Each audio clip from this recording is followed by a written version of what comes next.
나 자신을 사랑하는 방법이 어렵습니다. 때론 나는 우월감에 들고 또 어떤 때는 또 심한 열등감으로 인해서 힘들어요. 어떻게 하면 나는 건전한 자아상을 가질 수 있을까요? 이런 질문을 많이 듣게 되는데, 이럴 때 참 중요한 건 이 자아상에 대한 얘기를 제가 좀 해보겠는데, 이러한 나에 대한 생각, 나에 대한 평가, 나에 대한 자아상, 제일 중요한 것은 예수님의 사랑의 대상이라는 거예요.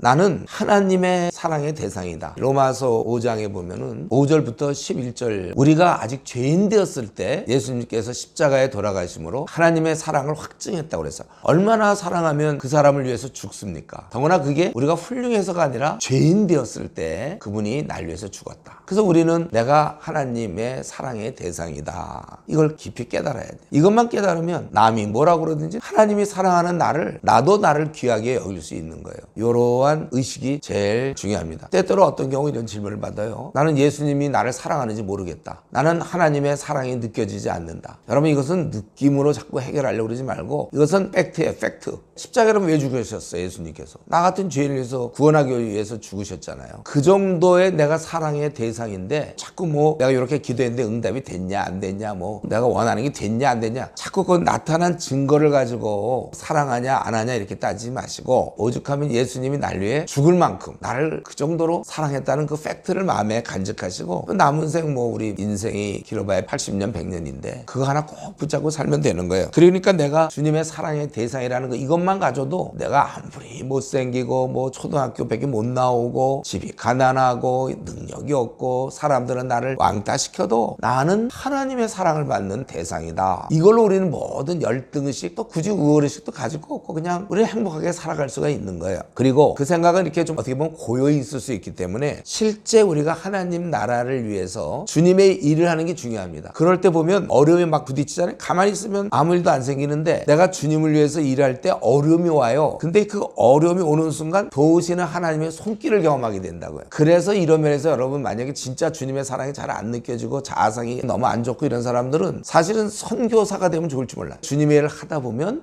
주님이 자기를 막 도와주거든요. 저 같은 경우도 이전에 자아상이 좋았는지 잘 모르겠는데, 제가 대학 시절부터 주님의 일을 하다 보니까 아주 힘든 일을 많이 겪었어요. 힘든 일을 겪는 만큼 동시에 하나님의 도우심과 위로를 많이 경험하다 보니까 하나님 날 사랑한다는 것을 더 느낌을 갖게 된 것이죠. 사실 느낌은 중요한 게 아니라 팩트가 중요하지만, 그래도 그런 느낌 속에서 살기를 원하는 분들은 주님의 일을 하세요. 주님이 이 땅을 떠나실 때 승천하시면서 가서 모든 족속 제자 삼으라고 하신 말씀이, 그건 정말 신의 한 수고, 그대로만 살면 우리는 모든 이 문제, 열등감 문제뿐만 아니라 모든 삶의 의미, 삶이 재미없다, 흥미진진하지 않다, 다른 사람에 대한 이해력, 공감, 모든 것이 사실 내가 주님을 위해서 일을 하다 보면, 사람 낚는 어부가 되다 보면 나머지 문제는 이상하게 저절로 한 수백 가지 해결되는지 몰라요. 그러니까 가만히 있으니까 이런 문제 저런 문제, 삶이 시시하다, 재미가 없다, 내 성격을 모르겠다, 나는 왜 이 모양이냐, 우울증에 빠지고, 원래 그렇게 돼 있어요. 근데 남을 돕다 보니까 다 없어지는 거예요. 열등감, 우월감 이런 거 빠질 시간이 없어요. 제가 지난날 보니까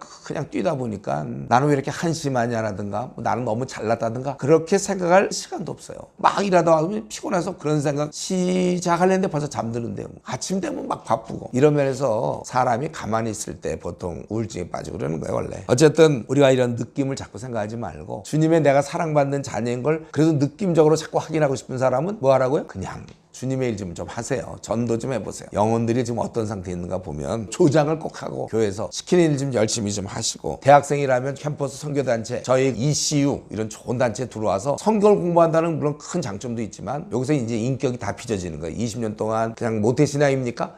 이건 너무 문제가 많아요. 자기 문제도 많고 성격의 문제도 많고 어떻게 살아야 될지도 모르고, 그냥 ECU 들어오시면 와서 캠퍼스 복음화를 이루다 보면 동역자끼리 부딪히기도 하고 선후배 간에 부딪히기도 하고, 이 목표에 대한 도달과 이 시대를 깨닫게 돼서, 그리고 기도 안 할 수가 없거든요. 우리가 주님을 하다 보면. 그러다 보면 자기 문제는 그냥 저절로 다 퍼즐이 맞춰지는 거예요. 그래서 학생 선교단체에서 일하는 사람들 결코 후회가 없고, 주님이 그렇게 일하는 사람 그냥 놔두겠습니까? 보상을 물론 천국에서 하시지만 이 땅에서도 큰 보상을 해서 건전한 인격을 소유할 수 있어요. 이런 면에서 꼭 좀 들어오면 좋겠고요. 얘기가 약간 빗나갔는데 주님의 일을 하다 보면 이 자아상이 저절로 자리를 잘 잡고 건전하게 되는 거예요. 삐뚤어된 사람들은 똑바로 되고 그렇게 되는 것입니다. 그리고 이제 저 같은 경우는 늘 이 말씀 생각하는데 고린도전서 15장 46절이에요. 무슨 말씀이냐면 먼저는 신령한 사람이 아니다. 성경은 그렇게 얘기하고 육신이 먼저다. 그 다음에 신령한 사람이다. 이게 무슨 말이냐면 어차피 저의 신령한 것은 제가 생을 마칠 때 그때는 온전한 인격을 갖겠죠. 그러나 이 땅에 사는 날 동안은 이 한심한 죄성, 육신을 갖고 있단 말이에요. 그렇게 생각하면 안 되는데 어떤 안 좋은 생각을 한다든가 또 미워하면 안 되는데 미워한다든가 원통할 마음을 갖는다든가 자기 혼자 자기 연민에 빠진다든가 그러면 안 되거든요. 자기 연민이 어디 있어요 우리가. 그런데 왜 우리가 그렇게 되는가? 이거는 어쩔 수 없이 육신을 껴안고 함께 가야 되기 때문에 그래요. 그래서 저 같은 경우는 어떤 때